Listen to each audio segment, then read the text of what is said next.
গ্রহগুলো একে অপরের অনেক কাছাকাছি, যা বৃহস্পতি গ্রহের চারপাশে চাঁদের কথা মনে করিয়ে দেয়।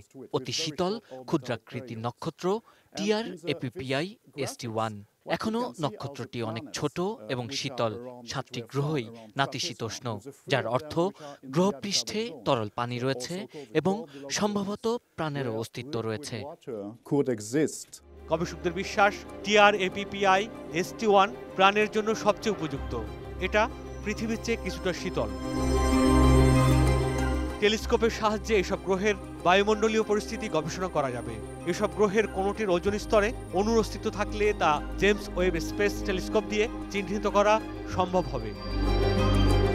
নাসার প্রতিবেদনে বলা হয়েছে, দীর্ঘ 21 দিন ধরে সংস্থাটি তাদের স্পিটজার স্পেস টেলিস্কোপের সাহায্যে নতুন আবিষ্কৃত এই গ্রহগুলোর নক্ষত্রের চারপাশে ঘূর্ণায়মান অবস্থাকে পরিমাপ করা হয়েছে।